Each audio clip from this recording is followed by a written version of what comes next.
back to another episode of Beyond the Stable. Today we have a really exciting guest. I think she'll definitely give us some key takeaways that are really going to help people. I think this is going to be a really educational one. I have travelled like 3.5 hours to be here. I'm super excited. It's Katie Pinn. Katie, for anyone who doesn't know what you do or hasn't seen your Instagram before, do you want to give us a little bit of background on yourself? Yeah, of course. So, obviously, my name's Katie, and my new branding would be the Equestrian Psychotherapist. So, I am a psychotherapist and a coach also. I have a big background also in sports psychology, and I work with predominantly horse riders. But previously, a very recent rebranding, I was under integrative sports coaching. So, if that's a little bit confusing, you're thinking, Am I seeing you somewhere? But you weren't the Equestrian Psychotherapist. That's why. Amazing. I want to start off by going like right back to the beginning of kind of Mm-hmm. you and get to know you a bit, and then we'll get into kind of the more confidence and stuff like that. Mm-hmm. But I think it's nice to have a bit of background on you to begin with. How did Okay. you get into horses? Okay, so my family weren't horsey, and my family don't come from any sort of money or anything, so horses weren't really an option. Hmm. But pretty much, I just loved them. I was Yeah. that classic horse kid who would just be looking out the window on drives, like, Mum, horses, horses. I loved them so much. And I got really lucky because somebody who was my best friend at the time, it was year two. Hmm. I got sat next to her randomly in a classing, like class What seating age is year assignment. two? Year two, Like young, 6, 7, 6. young. Yeah. Her family owned a big horse farm, like 40 horses. And she was like, do you want to? 40. That's Yeah. so very jealous of that person. Yeah. And she was just like, yeah, do you want to come around my house after school? And I was like, yeah, of course. And then started going around there after school, at weekends. Yeah. And just, yeah, her dad was like, his proper like old school sort of farmer cowboy. But yeah, he would give us riding lessons on a Saturday. Yeah. And yeah, I just loved it. I started learning a pony from them. And yeah, I kind of spent my whole teenage years in that sort of like yard and a little friendship group, and it was really cute at the time, sort of up until I was around 14, 15, and then confidence started dipping. Yeah. Did And something cause your confidence dip, or did it just? Because I know you don't even have to have a fall, do you, to have that confidence dip? Did yeah, anything happen like that to you, or? it's probably a whole mix of things. Like, I can't 100% pinpoint it. I think there was a lot of stressful things going on in my life at the time. What, your personal life out with horses? Yeah. Yeah, so sort of as a teenager, like my dad was very ill, still not very well, but fortunately still with us. And that was home life was quite difficult. I had bullying going on in school, Yeah. and I think just in myself I wasn't very confident. And then I started again moving off of ponies onto horses, and the first horse I had, he liked to stop at fences. Okay. And you're sort of taken to a show, and it was you either get eliminated at the first fence or you go double clear super quick and win. So it was getting very rocky with the Unpredictable. horses as well. Yeah. And I just think over time, I did have some bad falls, and I've broken some bones before and things. It just went, and I wasn't enjoying any of it. Yeah. So I took a step away as a teenager, sort of late teenage years, then bought my first horse, like my first own horse. So I was when you had the 17. confidence, not were you still riding your friends' horses? Occasionally, I didn't ride for about 18 months at one period, Okay. and then I sort of started going back down there and riding occasionally. But I was very nervous. Like, I wasn't jumping. I kept making excuses, like, oh no, it's been a while, I'm not ready. Finding any reason essentially not to Not jump to. and to not even canter. I didn't even want to canter, and yeah, I was kind of still doing it, but because horses were always a big part of my life. And Were you still enjoying it at that point, or just doing it because you kind of felt like? It's a tricky one. 'Cause Like you wanted to, but you didn't want to. yeah, I think there was such a big part of my identity, as they are for many people, horses. I couldn't quite bring myself to step away. So in that time that I was away, I felt very lost. Yeah. Like, I pursued some other hobbies, like I did badminton quite competitively and stuff like that. But yeah, I felt a bit lost without them. So I did go back, but the confidence was all over the place. And the first horse I bought for myself was a youngster, and yeah, he kind of lulled me into a false sense of security. She was very calm. Well, actually, she'd buck some people off on viewings, but she didn't buck me off. Yeah. And we were getting on really well. And then in the winter, she just went really spicy and was really fresh. And then I was getting more and more scared of her and not riding her. And then the situation was getting worse, and yeah, at that point there was no confidence at all, and that was like late teenage years. Did you get into your kind of line of work through losing your confidence, or did someone else help you get your confidence back? How I got into what I do now is a little bit confusing. Okay. I think my sort of origin story of losing my confidence and then going through a journey of reclaiming it and trying to get the right support I think that's sort of led me up to this point. Yeah. If that didn't happen, I don't know if I would have ever had the idea or the want to be like, I think other people need this. Yeah. Because I wouldn't have needed it. Mhm. So that's probably it played a big role. But I went to university, I did psychology, I was good at psychology, and then I finished university, my mental health was I say a bit, it wasn't good. I had sort of high functioning depression, so I was functioning, I was going to work, but I was not okay. Yeah. So that was all going on, it was quite a difficult time, I went and had my own therapy, so I already knew therapy worked, and it worked really well for me. And I kind of found that healing my mental health helped me actually start taking steps forward to working back to get my confidence with the horses. Okay. That's interesting, that. Yeah, so the whole time I was in sort of a bad headspace, I was stressed, my mood was up and down. I also had something that's called anhedonia. I don't know what that is. So I feel like I'm going to not know a lot of words today. That's okay. So anhedonia is like a big symptom of high functioning depression. Okay. So obviously people have the typical idea of depression that you're like in bed all the time and that you can't shower. Some people do function. Yeah. But they experience what is a lack of joy, a lack of meaning, and almost everything's numb. And you're kind of going through the motions, but nothing's giving you joy, like the people that you once loved, ambivalent towards them, like meals that you once enjoyed, nothing. So like eating's not even enjoyable. Not just really withdrawing from things that you loved, and that was going on with me for horses. I was a bit like, I had one. She was on full livery, I was still going up and seeing her, but it was a bit like going through the motions. I was getting nothing out of it, and nothing out of really anything. So that was going on. So that's what anhedonia is. It's just a lack of meaning and joy. Yeah. And because people are functioning when they have this, they're potentially going to work, they're still achieving, like I still got my degree. It kind of, people think they don't have depression until you're like, yeah, but are you happy? Yeah. And they're like, no. And it's like, well. When you're like that, how do you know that it's time to go to therapy? Like, how did you go down the therapy route? Oh, so for me, I won't go into my whole life story of trauma, but there was a couple of things that obviously I wasn't doing very well anyway. Like I said, I was going to work and things, but I was just unhappy in my relationship at the time. I wasn't riding. I was scared of my horse. I didn't really know where to go. And during university as well, that was like peak of my stress, trying to get everything done. I was also working full time, doing a double major, and just piling the pressure on myself. Yeah. Perfectionism also kind of sometimes goes hand in hand with high functioning depression. I was having suicidal thoughts. It had gone from, like, it's not a joke, but obviously sometimes friends were making kind of nihilistic sort of existential jokes, being like, oh, what's even the point of life? Like, oh, living is pain. And it had gone from being like, oh, yeah, I just want to die, to like, I want to die. I wasn't okay. So that was obviously a big sign of knowing not okay. Yeah. But yeah, just when nothing was giving me joy anymore and it just kept going on, and then some other things occurred in my personal life that I was like, no, I need to talk to somebody. So you made that decision yourself? It wasn't like suggested by someone? No, I made that decision myself. But that's so brave to make that decision yourself.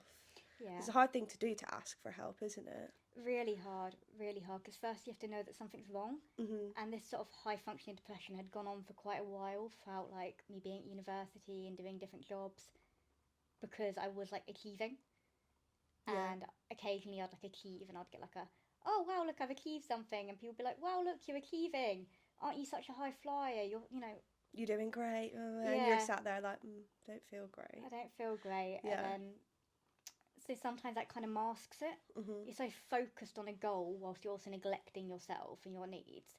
You just think, I'll be fine, I'll be fine. And I think a lot of my mentality through like my degree, original degree, was I'll feel better once it's over. I just need to get through this stressful period. But the thing is, I was creating the stress. It wasn't just a situation, it was me. And sort of having that realisation when I finished uni as well, and a lot of the stress was taken away, but I still wasn't coping. I was like, I think I need help. And I'd had a positive experience with a bit of therapy before. So I've mentioned my dad was / is quite ill. So I started struggling. I went from like getting A's in everything in school to kind of flunking. So my school did get a therapist in. They had it for a few students, and I had like a few sessions with a therapist when I was like 15, 16. And I actually found that really helpful. So I was already a bit like, you've seen the benefit of it. I wasn't anti-therapy at that point, where some people can be very anti-therapy. Nothing's wrong with me. I don't need help, which again is a big barrier to actually getting the support you need. 100%. So what was the first degree you did? So I did psychology, and I also minored in fine art. Okay. Random. I like painting and sculpture and things. So essentially you have to get out the 120 credits. You have to get 80 to get your like psychology certification. So I just minored in fine art on the side, but that probably added to my stress of essentially doing 2 degrees. Just a quick interlude to let you all know that the tickets for Harmony events have now gone live. If you haven't heard of Harmony events before, it is an equestrian demo evening powered by Atlantic Harmony Equestrian. This year it is taking place on Saturday the 22nd of June at Bury Farm, and I honestly could not be more excited. The lineup for these demos this year is absolutely insane. We have 3 demos across the course of the evening. The first demo being with Grand Prix rider Rich Haywood and YouTube sensation No Horse Han. Together the pair are going to go from brilliance to basics, and I'm sure they're going to give you loads of tips and tricks that you can practice at home. The next demo is a show jumping demo with former 5-star event rider Lawrence Hunt, and he's been joined by Millie Stennett, TikTok sensation, and Blob the Cob, who you all know and love from YouTube and Instagram. The 3 of them are going to be going through grid work and speaking about distances, and I promise you, because they promised me, they're going to be jumping some big fences at the end as well, which is super, super exciting. The third demo is a cross-country demo with Lucinda Fredericks and Ellie Fredericks. Lucinda has been to the Olympics, she's a silver medalist, she's also a former 5-star event rider, and she's been joined by obviously her daughter Ellie Fredericks, who is a 4-star event rider also. And I'm so excited to see what these pair do in their demo. Ellie has promised, again, some big fences, so I'm looking forward to that. Across the course of the night, the bar is also going to be open. There's going to be food and drinks, and not to mention an Atlantic Harmony stand. There's also meet and greets available with all of the people I've just mentioned, so if you've ever wanted to meet anyone on the demo teams, this is your opportunity to do so.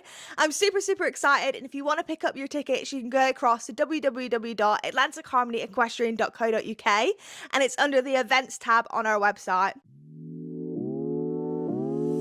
And then what did you go on to do after you completed the degree? Yeah, so after I finished, I actually went and had a little break from studying.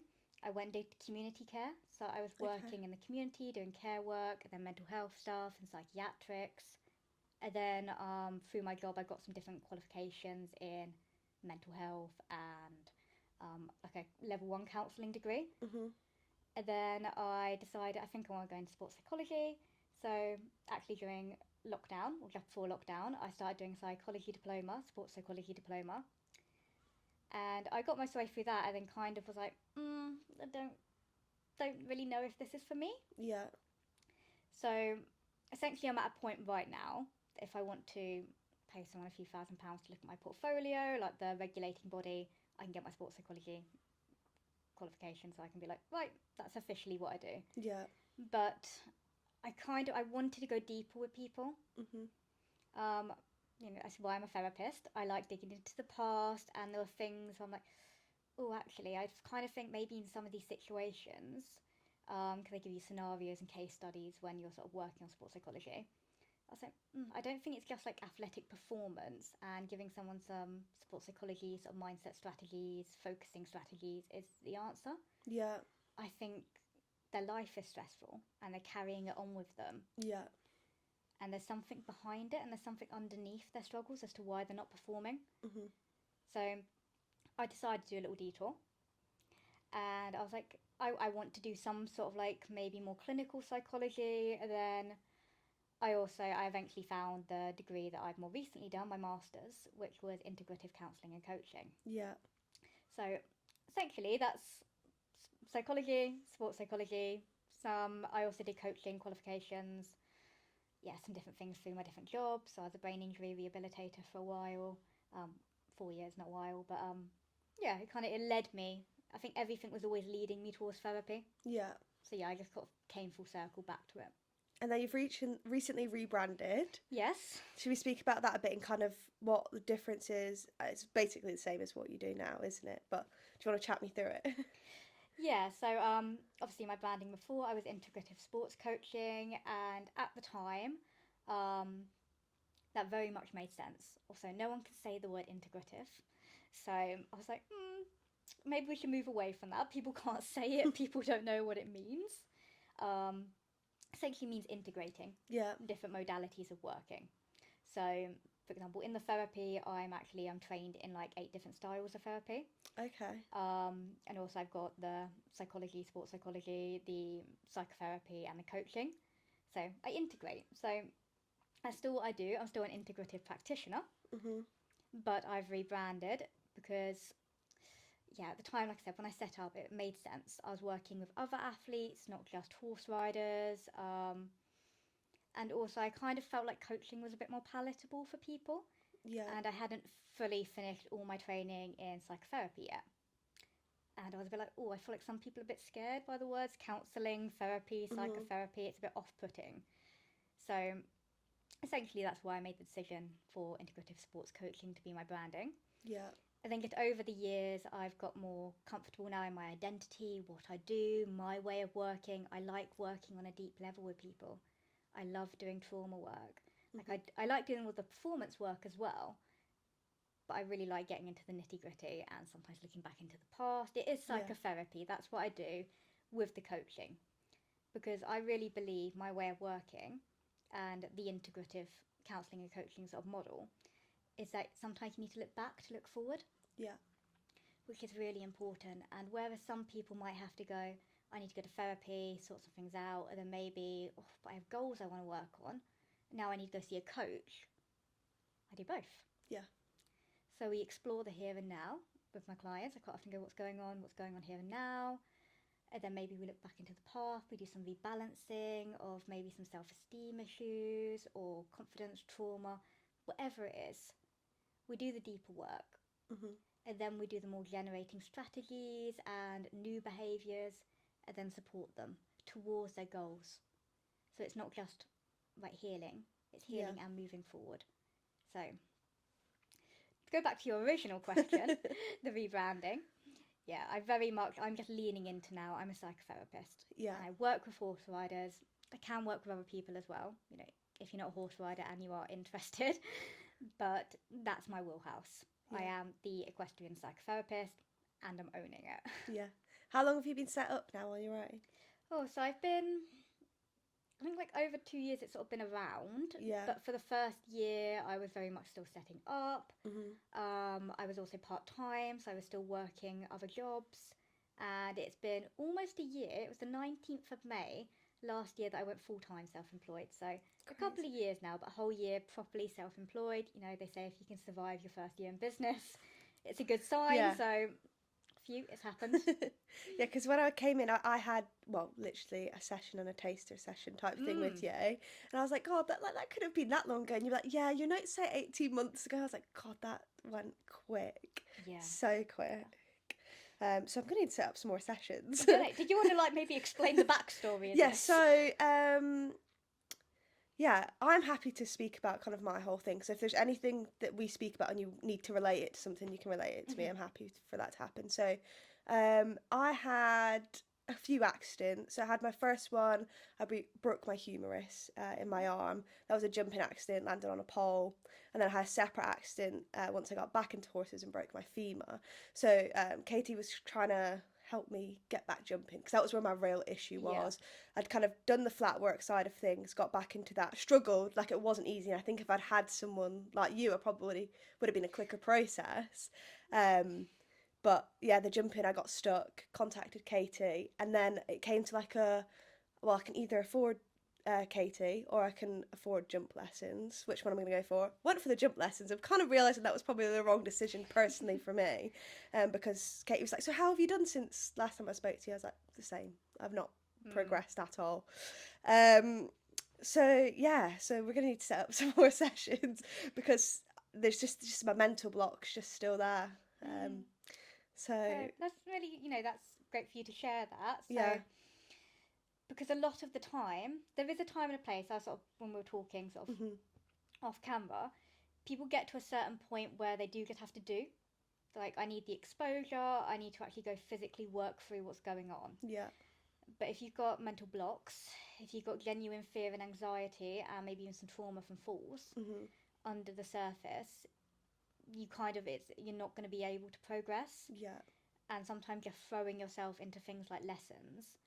It can actually be re-traumatizing to people. Yeah. Like, you're not making progress, and then you get into a bad headspace of why aren't I making progress, and self-blame, and then it doesn't help, so we're like, I'm going to avoid, and then we don't make any progress. So sometimes, it is, as you sort of found, need to take a step back. Yeah, you need to take a step back, work on what's going on mentally, so then you can progress. Yeah. When people get to a stage with me that I'm like, okay, I think actually maybe your money would be better spent in lessons, great, I tell them. Yeah. Go do it. Or if they can afford both, even better. But yeah, sometimes it's the mental side, because our brain controls everything.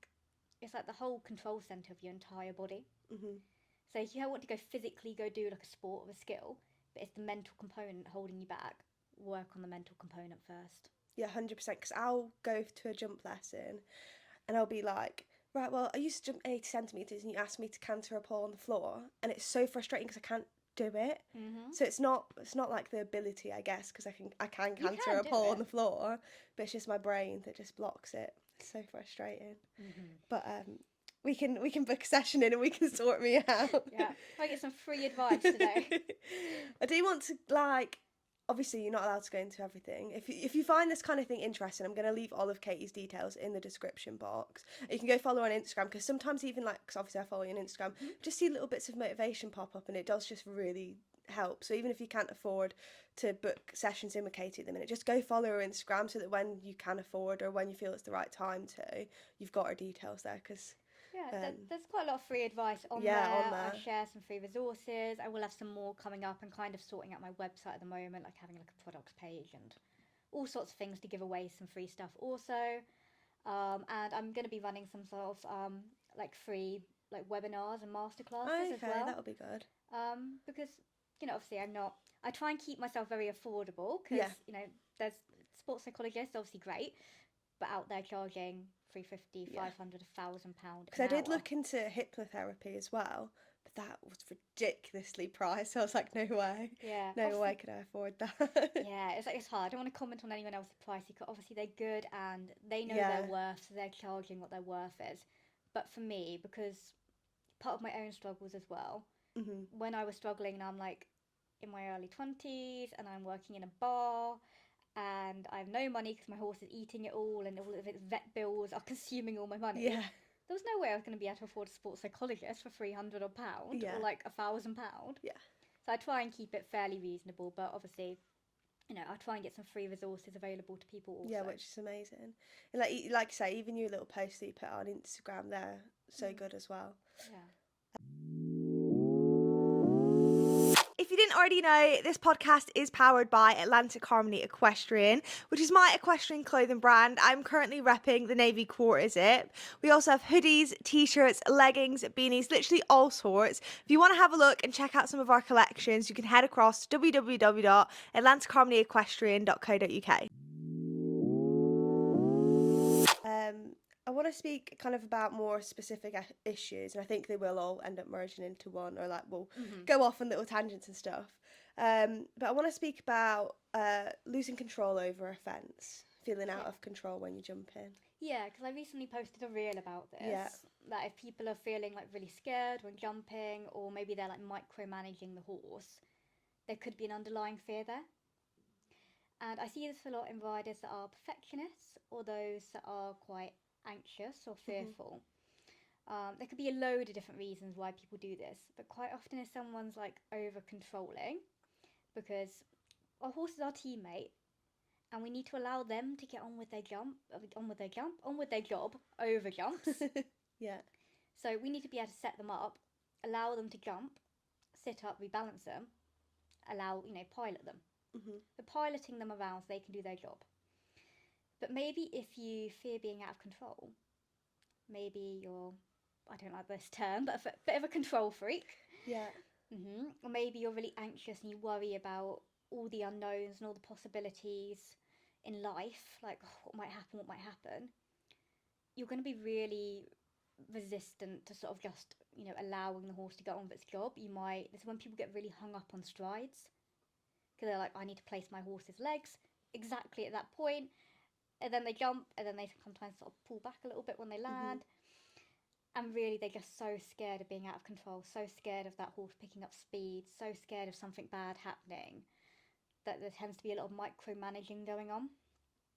And this can also go the opposite way, where they're so worried something's going to happen that they sort of fiddle, and then, or they start sitting there and doing nothing. They go the other way. Yeah.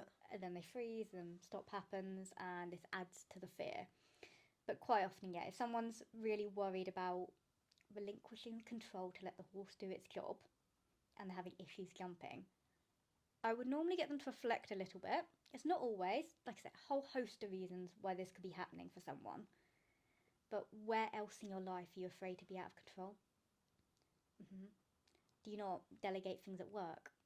Do you not let your partner take on some of the household chores? Do sometimes people maybe start doing things and you think, oh no, I can do that better, let me do it? Because why are you afraid to let go of control? There could be something else going on. Yeah, it's weird that it all relates like back in links together. Can we go into the freezing a bit more? Yeah, of course. So again, lots of reasons why this could be happening. Where to start? So it's another thing that I see in perfectionist riders quite often. They get very hung up on one, striding sometimes, but also position. Yeah. And underneath perfectionism is quite often a fear of making a mistake. Yeah. People are so scared to make a mistake or do anything wrong that they have to do it perfect. And this is the thing, when you try and do something perfect, you're going to overwhelm yourself sometimes. And that overwhelm could lead to essentially you just sitting there trying to get your position perfect, and then you're not actually present. You're so in your head, you're not working with the horse, you're not connecting with the horse, and you might just sit there and do nothing. Yeah. So you're trying to get all your position nice, and you're trying to like control the horse and make it all perfect, and instead, as soon as maybe horse maybe falls out of its shoulder, we're always like, oh, there's a jump, let me at it. We tense up and we go rigid and we do nothing. And this is quite often a part of a fear response. Yeah. So everyone knows about fight or flight. Some people know about freeze. We also have fawn and flop. Oh, you didn't teach me these ones in our session. They're not always the most relevant, but it's fight, flight, fawn, freeze, flop. Okay. And they all relate to different levels of your nervous system. Yeah. So our nervous system it's kind of like our whole being, what's regulating everything. So like brain stem, and then like the trillion nerves that are around your body. There's trillions of nerves. So that's your nervous system, and it does lots of different things. It controls everything. And our fear responses are regulated by our nervous system. And not to get too technical and sciencey, but essentially we want to be in what is called our parasympathetic response. And this is quite often called our rest and our digest response. Okay. This is when we are calm, we are safe, everything in your body is working as it should. You've got your frontal lobes, your brain, that control decision making and fear regulation and all sorts of things. They're working as they should be. Your survival brain isn't taking over. You normally feel quite coordinated, your thinking is normally quite flexible, emotions aren't too heightened. Everything feels lovely. Mhm. And quite often when I ask people, when do you experience this state? They're like, I don't know. I wouldn't have an answer, to be fair. Yeah. This is a very serene state. We feel Yeah. very relaxed. There's not loads of tension in our body. We don't have like migraines going on. We feel, we're feeling good. Mhm. And we tend to be in what's called our window of tolerance when we're in this state. Kind of like a comfort zone. Yeah. But essentially, yeah, anything where we feel calm and safe and restful doing it, we will be in a parasympathetic response. And then we've also got our sympathetic responses, which is our fight flight. When your nervous system, because there's loads of different branches and jobs that your nervous system does, when it flicks onto a sympathetic response because your brain has sensed danger, things start changing in your body. You will get emotions get heightened, thoughts get more extreme, your heart starts racing, adrenaline gets in your bloodstream, you get more tense, you get more agitated, you get snappy with people. Your whole perspective on the world changes when you're in fight or flight. It's not just about adrenaline, it's not just about being tense. Your perspective changes. When you're in calm and rest, you might be thinking, I'm capable, the world is a really lovely place to be in, you want to talk to friends, you can be flexible about perspectives. When you're in fight or flight, you can actually be like, the world is terrifying, I am overwhelmed, I can't handle it. Your perspective changes. As well as lots of physical changes happening in your body, like your digestive system shuts down, all sorts of things going on there. And then we can go the other way. We have window tolerance, calm and rest, sympathetic, which is our fight or flight, and then we have what is called dorsal vagal shutdown, and this is our freeze or flop response. And this is when essentially, because our survival responses are very simplistic. In terms of human evolution, we've been on the planet for like a long time now. I'm not going to say the right amount of time because we get it wrong. A long old time. And in terms of like advances in technology and like the Industrial Revolution, all of this, it's happened in the last 200 years. So we haven't actually evolved to be able to deal with modern threat very well. So these survival responses are simplistic. And if you can't fight and you can't flight, you freeze. Or you tend to. We can go into fawn and flop in a minute, but you tend to freeze. And this is quite often what riders experience in lots of different situations. Yeah. They're putting themselves in a situation which is not in their window of tolerance, it's not in their comfort zone, so they get dysregulated. The nervous system changes, and they start feeling sick because their digestive system is shut down, they can't think straight, they're tense, their heart rate is up, they start panicking. They are up here in a sympathetic response. But the thing is, you've chosen maybe to do whatever activity it is that's causing you to do that. You've got on that horse. Whether it's jumping or competition, whatever it is.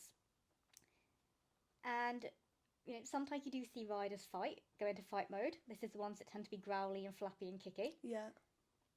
Sometimes more productive state to be in than freeze, to be honest. At least you're doing something. Flight, when we just avoid, get off the horse, run away from the situation. Yeah. But generally, if we've gone, I want to jump today, you might not want to fight because you feel so scared and out of control. And also, you don't want to get into an argument with your horse. You want to be there, so you're not running away. So instead, let's say with jumping, use jumping as the example. You're cantering up to a fence, you're up here in a sympathetic response, your whole body is not working as it should be, your whole perspective about how capable you are changed, your thoughts more extreme, you can't actually physically think straight, those frontal lobes that control decision making shut down in a fear response. You are not making logical decisions based on your goals and desires, you are now making decisions based off safety. Yeah. And these responses, as I said, simplistic in evolution. In that moment, you're cantering up to a fence, you do not feel safe, your brain is like, you are not safe. Are you going to flight? Are you going to fight? Or are you going to freeze? And if we can't fight or flight, you freeze. And this is when you tense up, you quite often get that tonic immobility where you go rigid and you do nothing. Yeah. And that's the freeze response. And so many riders experience it, but the primary reason they're experiencing it is because they're pushing themselves to do something they're not comfortable with. Yeah. Rather than actually what we need to do, and what I do a lot of work with my clients on, is regulation. Because you can learn to regulate these responses. If you can build self-awareness of your triggers, what's bothering you, if you can actually talk about your fears and your anxieties and why it is that you are having fear responses, because if you're freezing, quite often people would like to say it's a confidence issue. You're having a fear response. So what we need to do is get honest about that, and then we can start looking at, right, what can we do to actually calm your nervous system down, calm your body down. It's not always just about mindset and thinking. Calm your body down physically so that you can switch, because you can, from a sympathetic response back into parasympathetic, back into rest, back into calm, back into safety. And then you're going to be able to think straight. Then you can make different decisions. But this is what we need to work on with freezing with riders. Again, loads of reasons why somebody could be freezing, but we need to work on regulation, and we need to work on taking steps forward at the right pace. Yeah. Not one that's scary. Yeah. Right, that was a big old answer. What's the other two? Flop and fawn. Okay, so flop is essentially like play dead. Okay. You don't see this as much, but some riders, I've seen riders pass out. Yeah. Flop.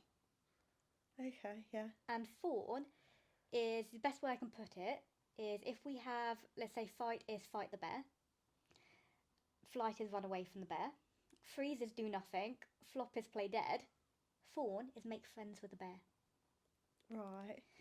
So less relevant in riding, but actually you do see it a lot in yard dynamics, and when people have very unhealthy relationships with their instructors, who are maybe very harsh or critical, like give them a hard time, shame them, or maybe there's like bullying going on a yard.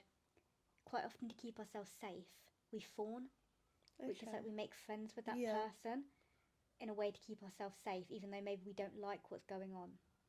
So it's very different. I don't see it as much with the riding, but in terms of like people's dynamics in life and their relationships. So for example, people who are abused in relationships, they quite often fawn to their partners because it keeps them safe. Because actually maybe they don't have the option to run. Maybe they don't have the option to fight, so they fawn. But yeah, that's one of our other survival responses. That's a newer one that humans have developed through evolution. Yeah. But yeah, our responses are very simplistic. They might change, like over the course of human evolution. Your brain might be able to be more helpful in situations because sometimes we're doing stuff with the horses where we're physically able to do it and we're safe, because your brain thinks it's not. So it's like freeze, do nothing, and that's not useful. But that's kind of where we're at right now as human beings. What's the most common response you say? The people that work with me quite often freeze. Freeze. I would say that's very common because that is a pure, I've got no options, I can't do anything, I'm out of control, I'm so scared that I've now frozen. That's probably the most common, but you see a lot of riders like going around courses, having a nice growl and a nice flap at their horses, and that's just their adrenaline's up so high, they're in fight mode. Yeah. And then a lot of riders are also avoiding riding. So they might not think they're freezing, but maybe they're not even getting on the horse to give it a try. Yeah. So I'll say freeze, but a lot of different ones. Yeah, I feel like I know someone, and she's always like, I'm just gonna wait, I'm not ready yet, the horse is not ready yet. And I think, you can do that, you're so capable. And I've never actually thought that maybe they're a bit scared, because they don't come across like that at all. They come across like they're so brave and they're ready, and they are like, they'll convince you that it's a genuine excuse. And I'm thinking, that doesn't make sense to me. Yeah, and to be fair, they might not know they're doing it. Yeah. I had a call with somebody who had the same thing yesterday, and they genuinely were like, oh no, I just thought these were all valid excuses that I was making. And then they stepped back and was like, oh yeah, I'd literally, like, they were coming up with excuses or planning things so that they couldn't go ride. And they were just putting these barriers in their way, and they were self-sabotaging themselves from getting anywhere. But that's not a conscious decision. I want to take away any shame here that people have if that's where they're at. Yeah. these are survival responses, and they're part of your autonomic nervous system, automatic. It's subconscious. 95% of our behaviour is subconscious. We don't make a lot of decisions I want to logically ask day you to day. something. Have you heard of the chimp brain? Do you know much about that? Yeah, I've sort of Do heard you that. believe in any of that? I prescribe to something called like the lizard. We say Yeah. lizard brain quite often. So like around that emotional fear centre of your brain, like over controlling things, but it's not something that I work off of. You don't work off that? No.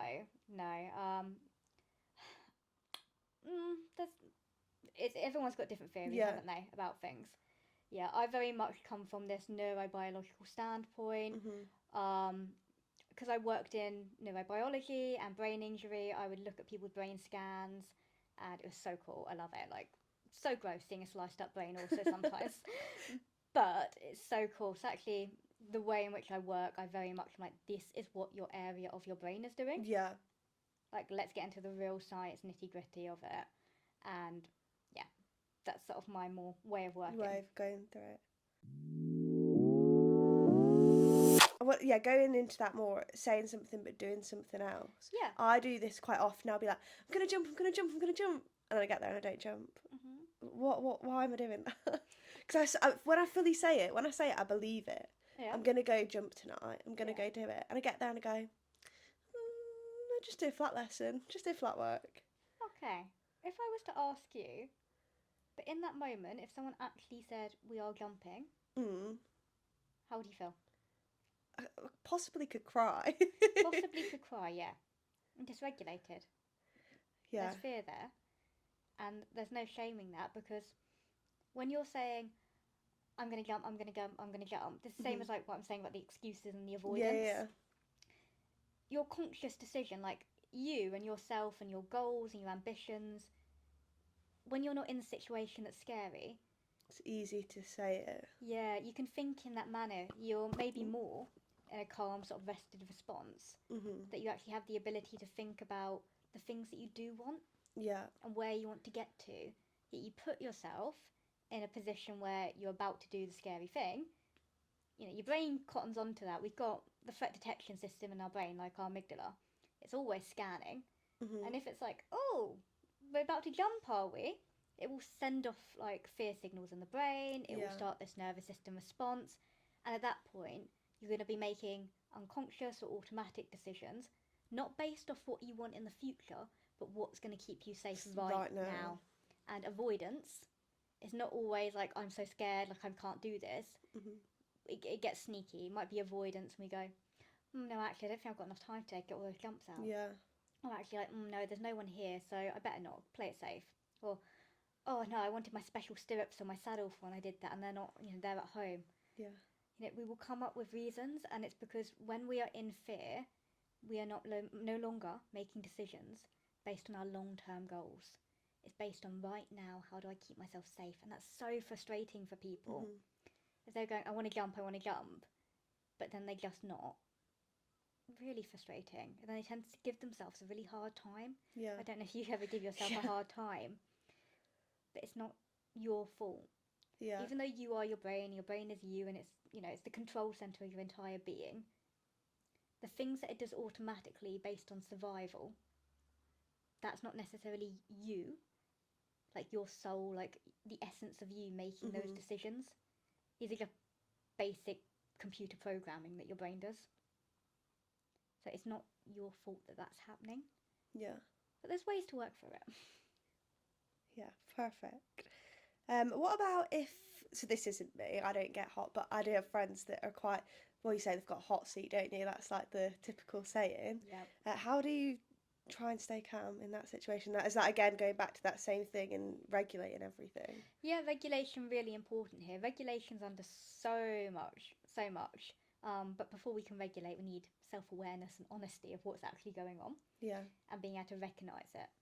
Because just like with the excuses, at the time you might think, oh no, I'm not making excuses. At the time, people might not be able to recognise how scared they are. Yeah. Or what their body is doing. We tend to only notice that we're like dysregulated when we're like almost having a panic attack, for example. like just day to day when we're a bit tense and we're rushing and maybe we're just feeling an undercurrent of stress. To some people, that's normal. Like these people say, like, you've got a really hot seat. Maybe they're the more sort of buzzy people. Yeah. And that might be normal. Because I'm saying about these nervous system states, but calm isn't always people's default. Okay. Because it's what's familiar to you. So if you've constantly, maybe we can kind of relate this back to trauma, but this could be just general upbringing. If you've always grown up in a chaotic environment, or you sort of rest was always something that wasn't valued, you know, needed to be earned, you know, stay busy, that's kind of what you got brought up around. Calm isn't going to feel normal to you. Fight or flight, or being in a hyper arousal, we call it hyper arousal, is going to be normal. Yeah. So actually some people might be quite buzzy and hot and anxious naturally, just like how horses can sometimes be a bit more like that. Yeah. Because that's their normal. And regulation work is really important in this, but some people resist it because it doesn't feel normal. And this is quite often when you tell someone to rest and they're like, I hate it. Yeah, I can't sit still for that long. Because actually, calm, rest, that might not be your normal. Yeah.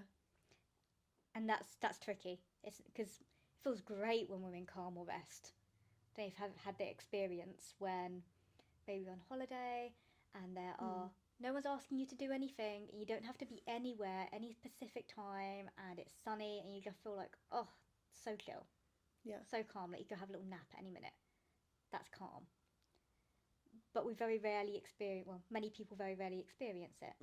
So that's really uncomfortable. So learning to tolerate that day to day, and when your brain's going, do this, do that, what you're doing, you're lazy, it's being able to work with that. Yeah. And that might be a lot of undoing of like core beliefs and other stuff. But yeah, going back to the being hot, this might be where someone's at. So regulation really important, but also it's making sure, like, again, I've done a reel on this, making sure you're not carrying your shit basically onto the horses. Because, for example, I ride, got a hot little mare.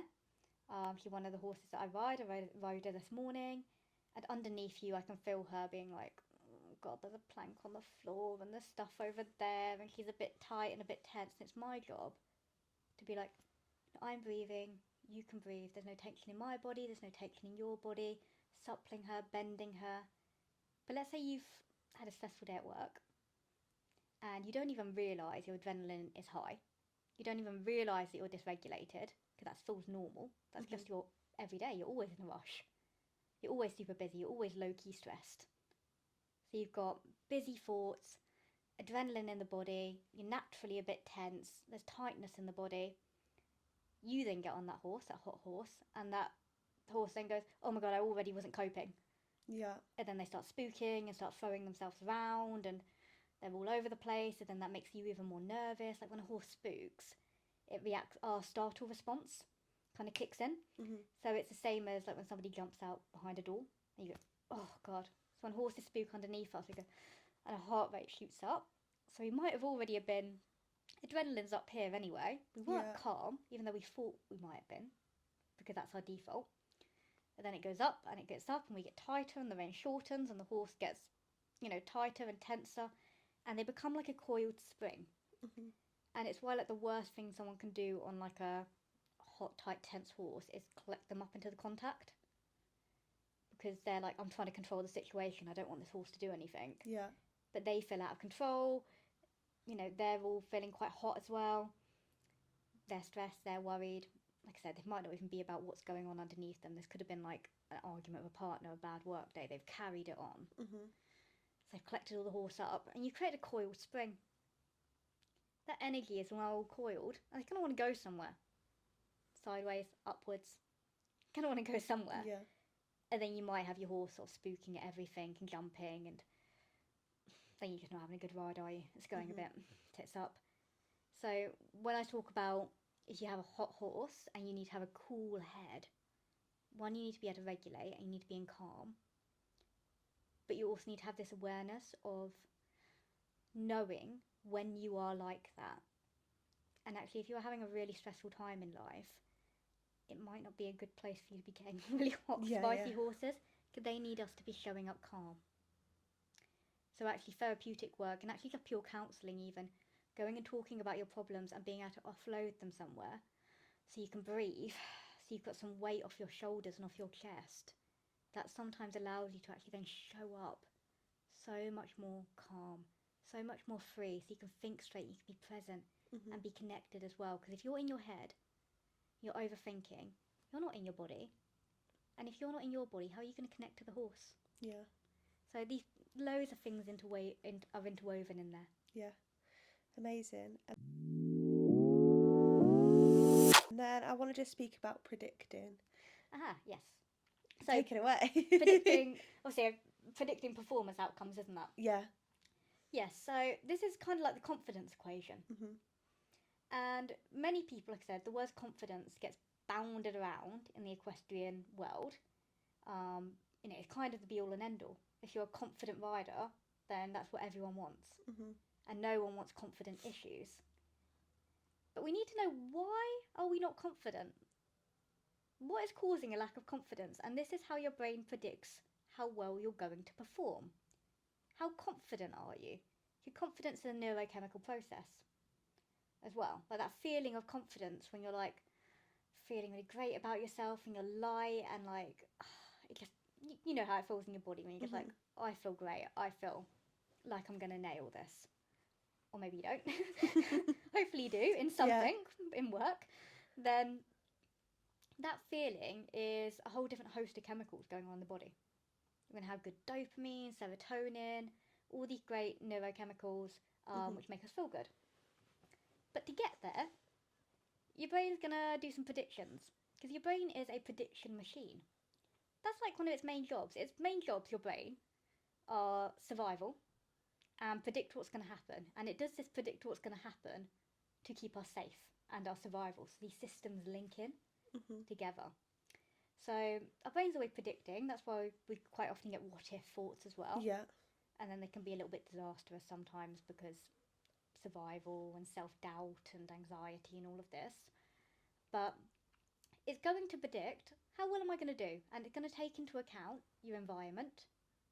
How comfortable are you in your environment? So if we say a competition, when you're predicting success, how well am I going to do?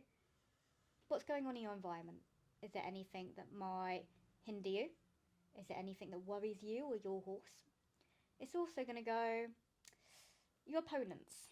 How good are they? What's your chances of winning? Let's look at your components. And it'll also, there's many things it takes into account. Kind of the biggest, most important one is your skills and abilities, but not just them as a baseline. How confident are you in those skills and abilities? How capable are you? So underneath confidence is capability. Right. And if we haven't built capability, and probably more important than capability, belief in our capability, we're not going to be very confident. If we're thinking, oh God, no, I don't know, my skills, I don't know, I'm not very good at that. I don't really believe that I am a good horse rider, or my position's not very good, or I'm not very stable over a fence, or whatever it is, or dressage, it might be, oh no, I'm not very quick in my aids, whatever it might be. And we think, oh, everyone else is better than me. No, there's judge doesn't like me, it's scary. Of course we're not going to feel confident, because all of those things is added up. Your brain's like, let's predict our success, take into account these different things, and then gone, nah, you probably got to do shit. Which is terrible. Yeah. But a lot of that undercurrent is actually our perspective. And it's why working on your confidence, and not your confidence really, your self-esteem and your belief, more important. That's what gives you confidence. So important. You could be the greatest horse rider. And I've worked with riders up to 5-star eventing, 160 show jumping, Grand Prix dressage. And some of them don't believe they're any good. Which is crazy. And obviously they are. Yeah. Very good. But they might not believe it. And they might have all the skills, but they don't even see them. And quite often I get riders to reflect on, like, what are your skills? You know, what are you good at? And they go, I don't know. Nothing. I don't know. Yeah. And I'm like, oh, well, tell me about your riding skills. They're like, well, I can ride a horse, I guess. So yeah, but there's loads of things that enable you to ride a horse. When you first started, you couldn't even steer a horse. Yeah. And now you can like maintain balance and rhythm and get a horse into a contact and have a communication down the rein, and you can shift your aids ever so slightly, like your seat bone, and get a different response. Loads of skills. But if you can't see them and you don't believe in them, when your brain's predicting your performance outcome, obviously it's not going to think you're going to do very well. Yeah. So confidence is a prediction. Basically, how well am I going to do? Let's take into account these different factors. So when I work on confidence with somebody, actually we're looking at skills, belief, trust, and there can be a lot of things under the surface which are sabotaging people to be able to perform well because they don't believe they can. What about if we speak about the trauma side of things? Yeah, definitely. My first question is, which probably might not be the best place to start, but I'm curious. Say you're going into a lesson with a new instructor. They don't know about your past or anything like that, and they go, right, tell me about your riding history. And you've had maybe a couple of bad falls and they have been quite traumatic. Is it good to speak about that at the start of the lesson, or would you try and avoid something like that? Or is it very dependent on the person? It's very dependent, I would say. Like, if you are, again, lots of people don't know they've got trauma. Right. Because trauma, sometimes people think trauma is like a life or death situation, abuse, a car accident. And actually trauma can be big, like big T trauma, or little t trauma. Because trauma's not what happens to us, it's what it leaves us with. Yeah. So if you've had some bad riding falls, or even some falls that weren't that bad, but it's left you doubting yourself and your ability, and you don't feel very secure, and every time you get on a horse you then start to have like flashbacks about what happened, you've got trauma. If someone hasn't processed their trauma, they might not be able to tell someone they've got it.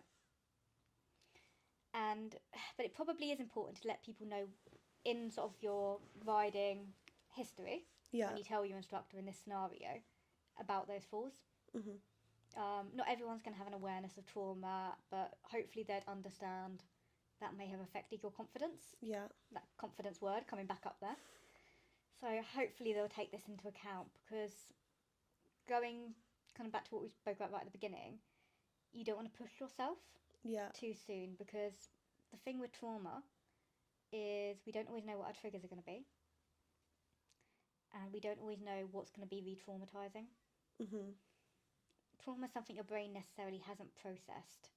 Like when people have PTSD symptoms, you know, these flashbacks and these nightmares, it's because your brain's not fully processed and accepted what's happened. So that's why trauma therapy is really important.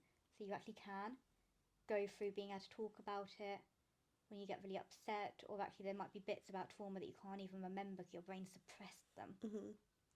That you can work through it until you can talk about it and be okay. Until you can talk about it and your body's no longer having this horrible response. And maybe that's when we're starting to let trauma go a little bit. Yeah.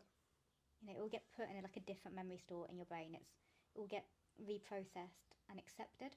So that's really important to do, but the whole time we haven't done that, and maybe we push ourselves back into a situation which is similar to that in which we got traumatised in the first place, it's going to re-traumatise us, and it's going to keep reinforcing to your brain, this situation isn't safe, you're not safe, you're not safe, you're not safe, and then we're going to be so scared. And then we're not going to even want to take a step forward, like a positive step forward, say in our riding, like even going for the riding lessons, if they're re-traumatising us. So I think if we can speak about it, it's always better to let someone know, but it very much obviously it depends on who's receiving it.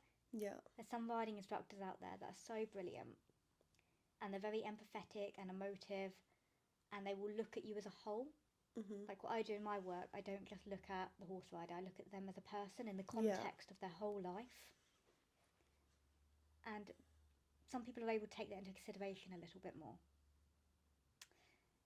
And they might be a little bit kinder in their approach to teaching, and take things slowly and be really gentle and encouraging. And just like a therapeutic relationship you'll build up with your riding instructor, because it's built on trust. Some instructors will push you. They'll say, just get on with it, man up, get on the horse, just do it. I don't see why you're having a cry about it, get on with it. And they'll push you, and that's when you could get re-traumatised. And you might even put up with that because you're fawning. If we go back to the survival responses. but it's not necessarily what's good for you. So trauma's really tricky. And even with riding, there's so many people who have experienced trauma in their life. So like their childhood, severe bullying, abuse, maybe other accidents. It can be loads of things, trauma. Mm-hmm. And they might carry that on. Like loads of people develop, say, perfectionistic tendencies, or they people please, which is type of fawning, to keep themselves safe. Because in one situation, let's say, when they made a mistake, they got shamed or told off, or they said no to someone and were met with a really bad response, or they felt they could never say no. And you start developing these behaviours. Yeah. Which are based on trauma. Mm. Small t trauma maybe, but trauma. And that could mean that you aren't able to speak up for yourself. Let's say even in your riding lessons, you might constantly say yes to things you're not comfortable with. You might have no boundaries. It can be really tricky. There's such a big topic. It's hard to go into all of it. But yeah, traumas can be underneath a lot of things. And if we can talk about what has happened with us. And actually in that first conversation, if you say to your riding instructor, I've had some bad falls, I'm feeling, maybe you don't know it's fear, maybe you say I'm feeling nervous, however it is that you present that, and they don't meet you with empathy, they say, well, you've got to get on with it. Might not be the right relationship for you. Yeah. But horses for courses, it's tricky. Yeah, 100%. What would your piece of advice be for someone trying to get over the jumping fear? I know it's very also dependent. Yeah. But yeah, would you have any advice? I think the most important thing is to be kind to yourself. Mm-hmm. It sounds a little bit cliche, but self-compassion is what's needed for healing work. And if you've had an accident, or even you're just scared, maybe this came out of nowhere. Yeah. Sometimes we get scared in one area of life and we project that fear onto something else. Or it just represents something to us, like being out of control. Mm-hmm. But I would just say just be kind to yourself, because so many people are shaming and blaming themselves and just being like, why can't I do this? Why am I so useless? And it doesn't work. All the research in this area shows, like, berating yourself doesn't work. You need to be compassionate. You need to understand. Just like sometimes the example I give to people with self-compassion is, imagine you've got a younger sibling or a child, if they're a mother or a father. Mm-hmm. And imagine they were scared and you go to them, get on with it. Why are you so fucking useless? You know, just do it. Yeah. Like we might say to ourselves to sometimes, like, just do it. Why can't you do it? Like, next, do it. Yeah, I say that to myself constantly. Yeah, we shame ourselves into action. We just do it, otherwise you're shit, or you're terrible, or you're useless, or you're not good enough. But imagine, what I want people to do is stop. All those nasty things you say to yourself, that self-criticism in your head, imagine you're saying that to a small child. Mm-hmm. Imagine what their reaction would be. They would break down. And they would never ever want to try and do that thing that you're trying to encourage them to do. Ever. Mm-hmm. They'd feel so scared. So imagine what you're doing to yourself. Yeah. Yeah. Do you have like a little routine you do before a competition or anything? If when you're feeling anxious? Yeah, so I've got, oh god, my cat's deciding to jump in. Yes, I've got my own pre-performance routines and things, and I'm going to be honest. Do you think it's a good thing for people to have? Yeah, definitely. It doesn't matter who you are, and I do work with some riders who, I had one recently who actually didn't have any confidence issues. They were really confident. Like, hats off to his parents and his parenting. They'd raised a very confident person. Yeah. But we were just looking at performance routines to just keep him more concentrated, just to keep him more focused. Yeah. We were so relaxed, we were getting a bit chatty with everyone, to be honest. So it's just about optimising performance. So even if you're not nervous or anxious, performance routines help. And that's what sports psychology, a lot of it is based off performance routines. In performance, pre-performance, post-performance, evaluation, all of this. So I do have my own. Yeah, what's yours? Yeah, and I'm going to be honest here and say also, I've only recently started recompeting. So I lost my confidence really badly, like 7-8 years ago. Yeah. And it's taken quite a while to get over that, and I've only now recently had better horses. Mm-hmm. It's taken me, the horse that I've been loaning for a long time, I've had a few now, it's taken me bloody 18 months to get to load into a horse box. Yeah. It now self-loads. Great. Love it. But it's taken me 18 months. I'm actually fairly new to being back out competing, Mm-hmm. which is a learning curve for me because some of the things I work with clients on, I'm going, oh God, I'm doing it. Yeah. What is happening? And my horse is also, that I'm riding at the moment, is ring shy. Mm-hmm. So he gets into a ring and he's quite he's an anxious boy, bless him. Yeah. But he holds it all in. He's very internal. He's like, I'm holding it together for you. Mm-hmm. And he gets in and he shrinks. He goes from having this big bold canter to being like, I don't even want to canter. So a lot of my routine is around getting myself in a relaxed state so I can help the horse. Yeah. So mine starts the night before. Okay. I thought you were going to be like, yeah, an hour before. No, pre-performance. I'm thinking like days before, even, to be honest. Okay. Like, in terms of, even though I'm competing like 90 centimetre show jumping, I still think of myself like, treat yourself like an athlete. Yeah, yeah. So I make sure my nutrition's really good. The night before competition, I do not stay up really late, binge watch Netflix and order a pizza, because that has a big effect on your mental capacity. So, for example, when we miss a night of sleep or have poor sleep, that frontal lobe, which I've mentioned a couple of times in your brain, that's really important for decision making, there's less activation around the outer perimeter. They've shown this in brain scans. Yeah, yeah. So if you're getting bad night's sleep before a competition, you're not going to be able to think as clearly.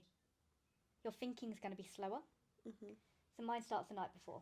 I make sure everything's ready. Yeah. I've got all my stuff out. Nice night's sleep. Do a bit of self-care. All of this. And then the morning of, I really try to not rush. And I'm not going to lie, I'm somebody who's bad at time management. Mm-hmm. So I try not to rush, because rushing, when people get really rushed in the morning, they start like packing their stuff really quickly, they haven't even cleaned their tack, they're trying to get the horse ready really quickly.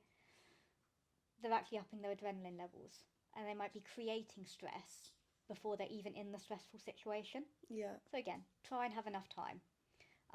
It probably helps me that, because the horse I ride, Alfie, he self-loads now, but on the morning of a competition, if you faff around with him too long, he knows it's coming, so he gets anxious.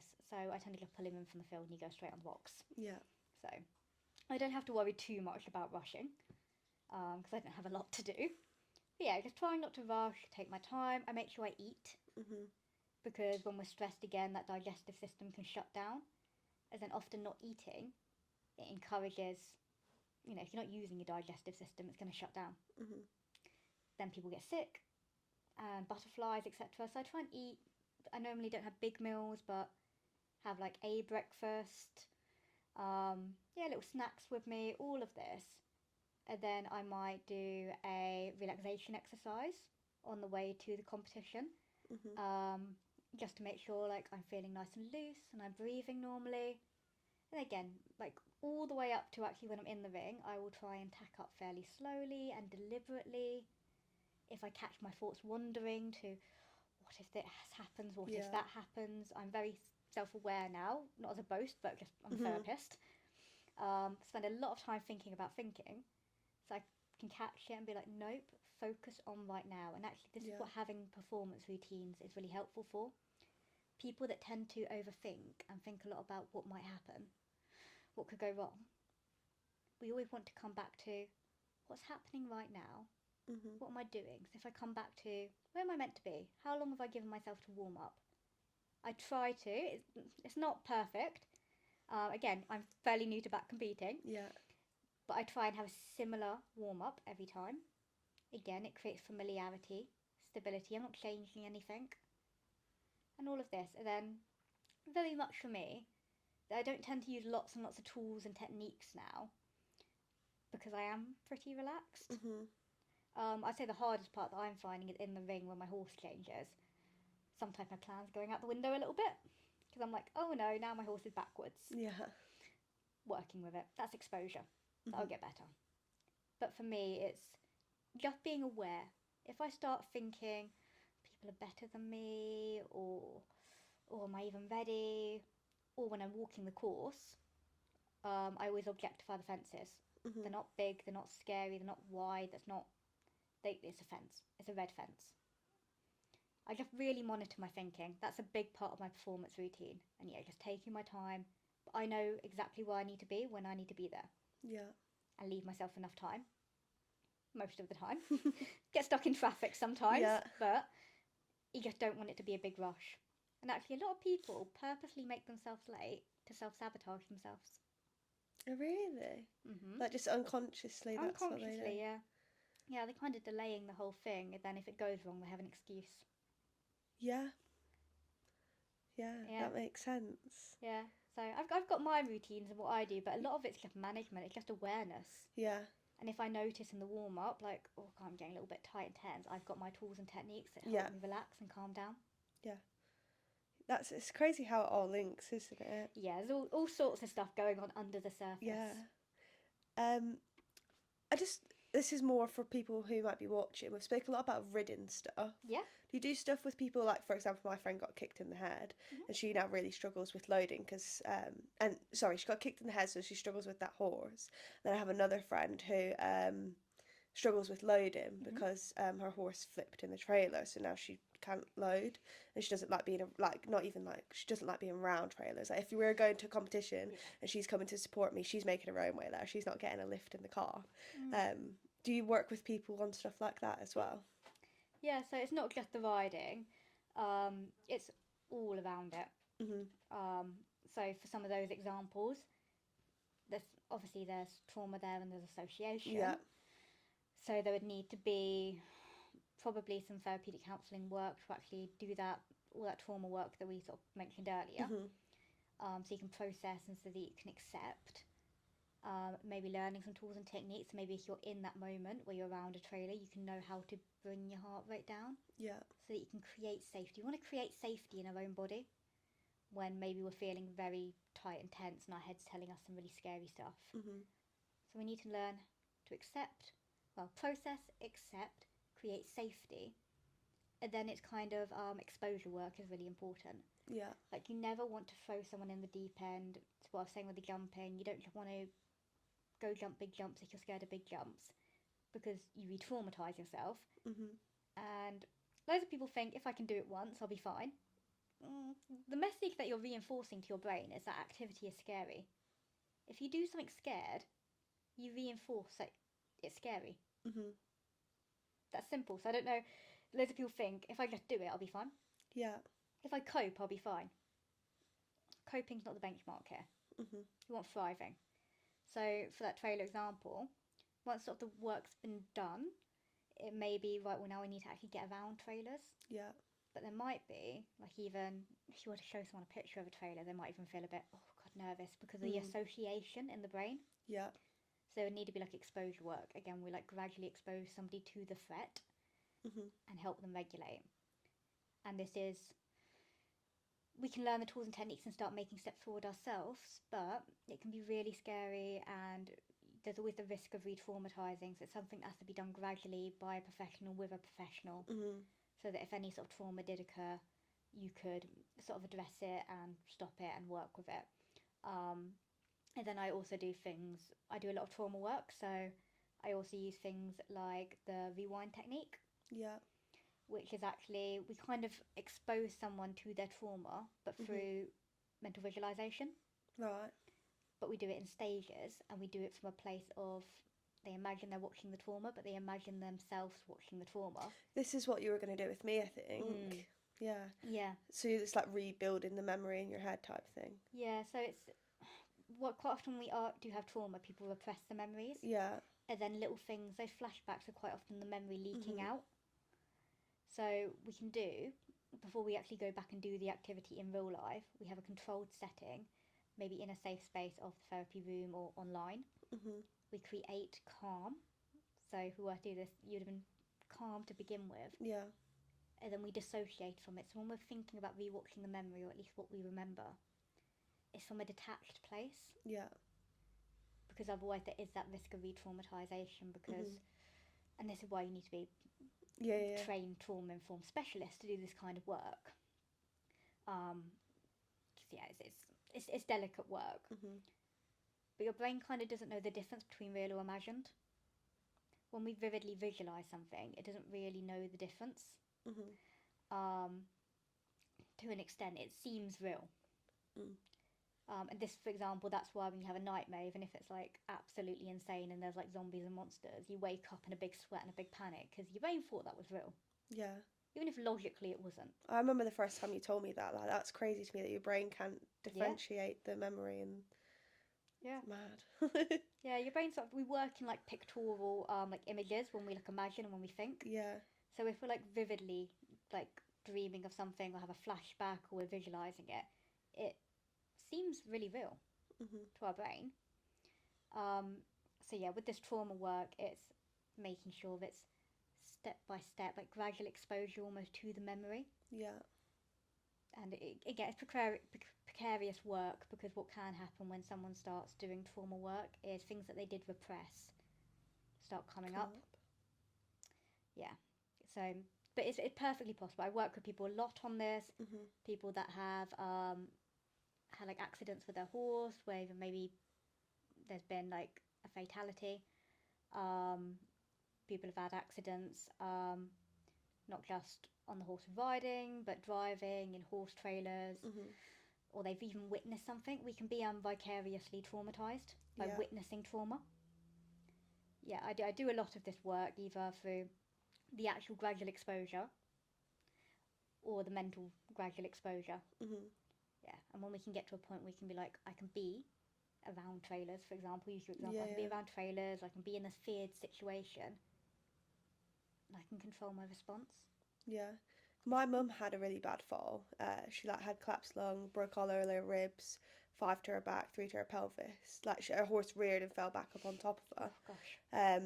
She remembers nothing, not a single thing from it.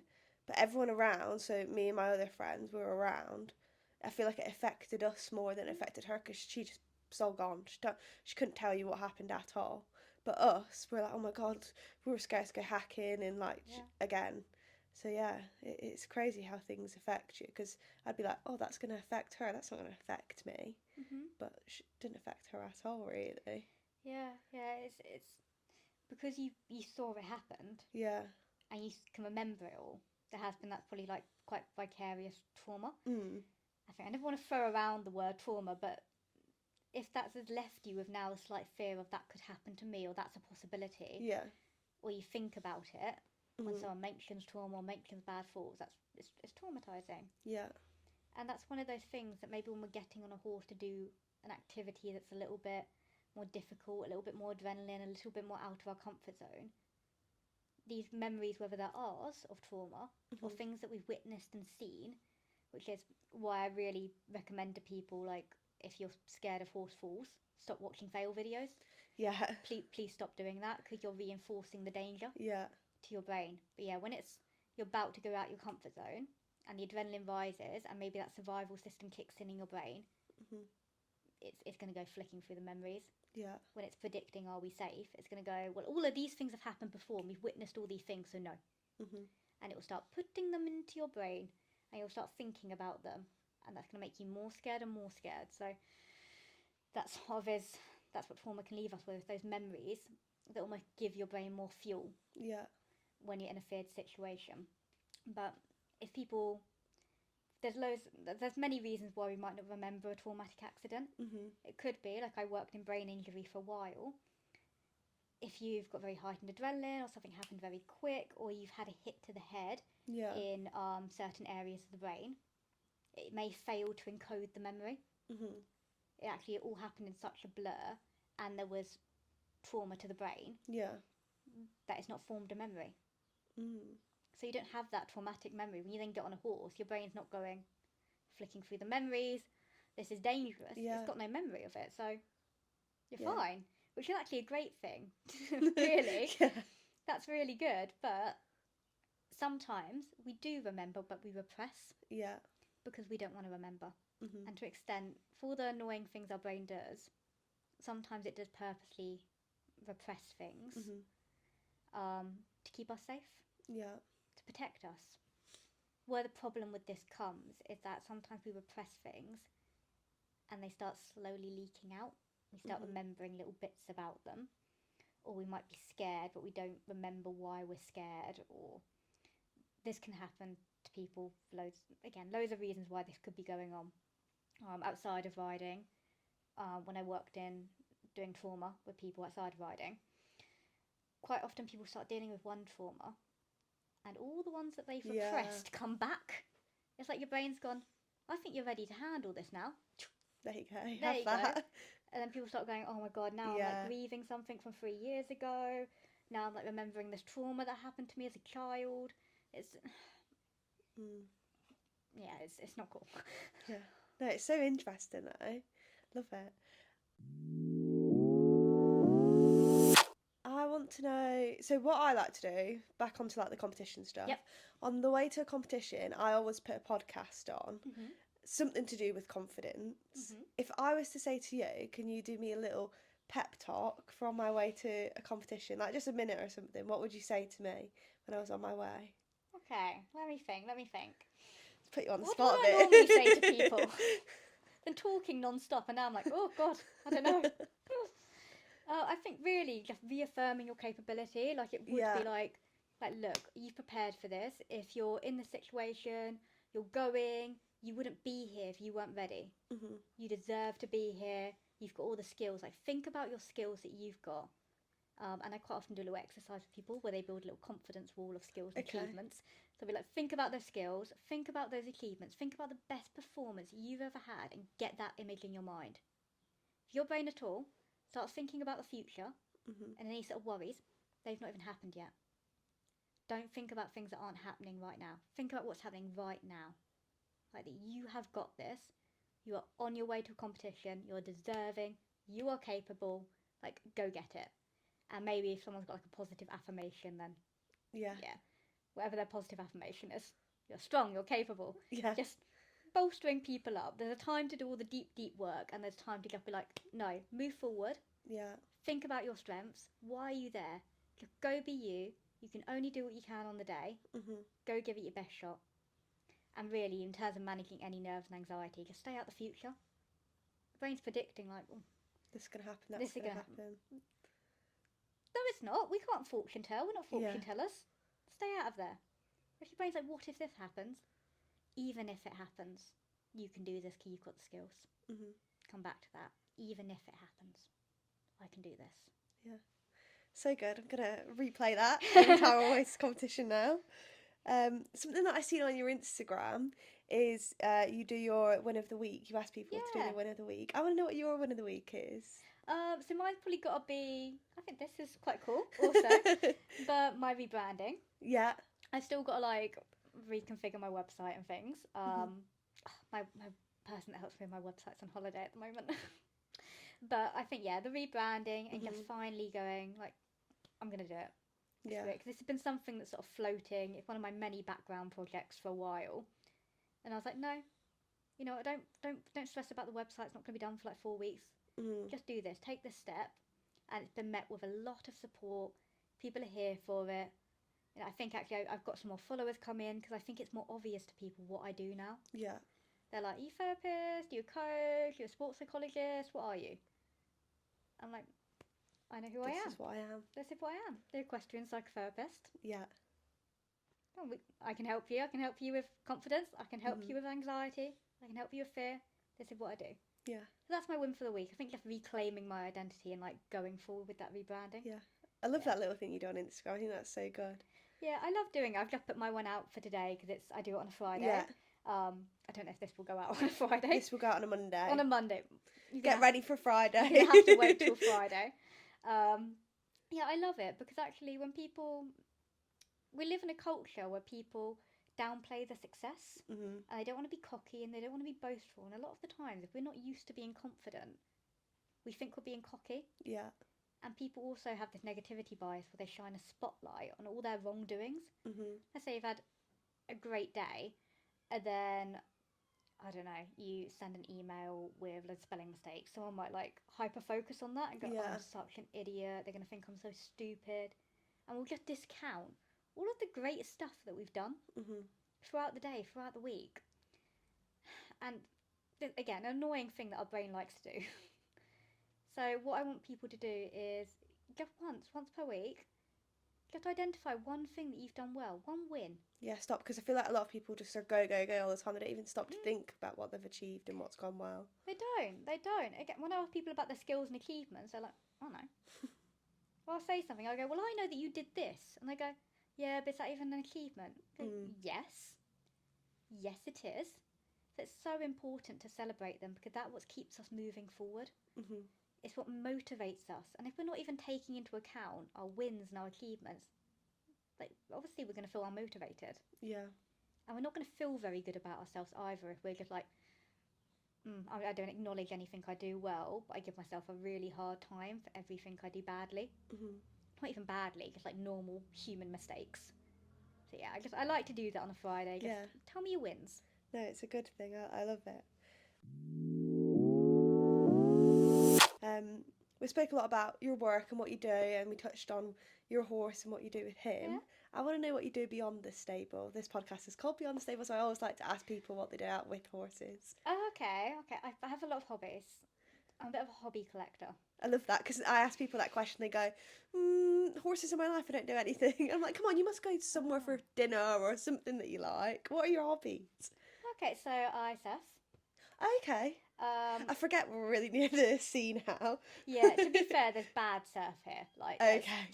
If the wind is in the right direction and it's a stormy day, you kind of get waves. Mm-hmm. So I tend to head down to Cornwall way. How far is that from here? Oh, it's like 5 hours. Oh, jeez. Okay. Yeah. It's a long drive. I go a few times a year. Yeah. I have recently bought my first board, which is exciting. I can finally stand on a hard board. But yeah, I love surfing. I love being out in the sea. I love swimming. I think there's something really like raw about being in nature. Mm-hmm. And sometimes when I think, oh, my problems are so big, I like to just be in like the sea and like kind of be in the whim of the ocean and kind of just let nature, just be in control of nature for a little minute. And I'm like, when I look out onto the sea, my problems don't seem as big. Yeah. And you can't, when you're like struggling to not get swallowed by waves, you can't overthink about anything. Yeah. You have to be in the moment. Yeah. So I really enjoy doing that. I went skiing for the first time a few years back. My partner took me, and I just started last time we went. I just started snowboarding. Okay. So I'm really enjoying that. I don't know if that's something I'm going to be doing that often. Yeah. But I naively thought I'd be good at it because I can surf, and that was not true. Not true. Yeah, because my brain would have done that as well. You can surf, you can snowboard. I thought I was going to be really good, and I immediately was like, yeah, just get out onto a run, and I hit my head really badly. Oh, so probably a bit cocky. But yeah, board sports, love them. Yeah. But painting as well, 'cause obviously I did the undergraduate in fine art. I used to I did sculptures and ceramics. And it's not something I've pursued as a career, because time and life and all sorts, but it's something that I would like to have more time to do. Like, I really love pursuing arts, and at the time I got named Emerging Potter of the Year. Oh, wow. So there was a potential for a career down that route, but it's not really happened. But that's my retirement plan. Yeah. Just painting and doing pottery. But the reason I have so many hobbies and my life isn't just horses is because actually research shows that people who have more hobbies and interests, like more variety, tend to be happier. Okay. Okay, because I love horses. You know, they are like my main passion. But I think if you put all your eggs in one basket sometimes, obviously you're a high-level performer. You're going to have a high level of focus and determination to get where you want to go. But horses get injured. Yeah. We get injured. Maybe sometimes we realise we're not going to be able to achieve what we once wanted to. And if all our eggs are in one basket, it's going to be really hard to emotionally take that blow. Whereas, obviously, I don't want anything to happen to my horse, and I'm so glad that we're finally out competing together. But if tomorrow I got told I couldn't, I'd be really sad, and I'd have to work through that. I'll try and find another way around it. But I'd spend the day painting. Yeah, you've got other things. I've got other things. Obviously, I wouldn't completely give up on my dreams in that area. But I think I would take it more. Like, if tomorrow I got told I couldn't ride, yeah, I'd hate it. That would hit me hard, obviously. But it's I don't think I would feel completely lost, like I had nothing to live for. Yeah. So I think variety, really important. Okay, my final question for you Yeah. is, who do you think would be a good guest for the podcast? Who would you like to see on it? Oh, I did have someone immediately come to mind, but she kind of like, I can't sponsor her, so I don't know if it's a bit biased. No, go for it. But do you know Kitty? Kitty? I don't think I do, you know. She had the big chestnut Henry. Right. He was a maybe I'll send you her profile. Yeah, yeah. Yeah. This is my favourite thing about this. I've found so many new people and I'm loving it. Yeah, so Kitty, I want to say Jenkins, sorry Kitty, you're like my client, I can't remember your last name. But yeah, she had her horse, and I think she kind of blew up on Instagram. Yeah. She showed her journey from him being like literally unrideable, like this horse was dangerous, to like natural horsemanship. Okay. Like stripping everything back and working with him. Yeah. And teaching him natural horsemanship, and she can like ride this horse now tackless. Yeah. And he was like dangerous horse. But I think she'd be really interesting, or someone along the lines of like natural horsemanship. Yeah, because I've not had anyone natural horsemanship yet. Yeah, because So yeah, she would be a good one. I think it'd be really cool. Because yeah, actually, a lot of that working with difficult horses and retraining is about teaching the horse to regulate. Like when I talk about human dysregulation all the time, but so many times I get to a horse and I'm like, that horse is dysregulated. They are stuck permanently, shut down, or they're permanently in like fight or flight. Yeah. So natural horsemanship. It's funny is when great. you say that, you get like the horses pop into your head that you know that are like that, don't you? Yeah, so many of them they're misunderstood in that way. They're either, maybe they've experienced trauma and they've mentally shut down, or they felt like, maybe sometimes when people are a little bit too my way or the highway with horses, they just shut down. They might seem well behaved, but... Have you ever thought into going into horses? Or are people I think, more your thing? I think people. Yeah. People, I just like riding horses. Yeah.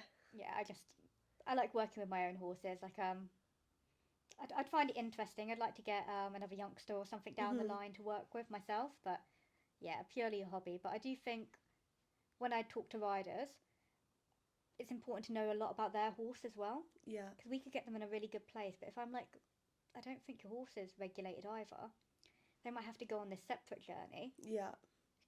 Hopefully now they're regulated and they've got self-awareness, they can then understand their horse more and connect with their horse more, but maybe then they need to go down the natural horsemanship, grounding, groundwork kind of route with their horses. So it's a whole thing, it's whole encompassing. Yeah. But yeah, someone to do with natural horsemanship or someone like Kitty would be really cool. Yeah, amazing. Well, thank you for being on the podcast. I've really enjoyed speaking to you. I knew I was going to love this episode. I'm going to leave all of Katie's details down in the description box. You can check her out on Instagram. I'll leave all her ats and stuff on the screen right now. Yeah, thank you so much. I hope you've enjoyed it. Has it been okay? Yeah, it's been really good, really good. I felt this is like my third podcast. Yeah, now, you're a podcast queen. Oh, well, I used to get quite nervous about it. I think it helps that we're in my house. Yeah, that was the goal with like Atlanta Calm. You do it in the house. You want people to feel chill, don't you? In that space. So yeah, I'll see everyone next Monday. Thank you guys for watching. If you've watched on YouTube, make sure you're subscribing and liking. If you're across on Spotify, make sure you're leaving me a review, preferably 5 stars, but obviously it's totally up to you. And I'll see you next Monday.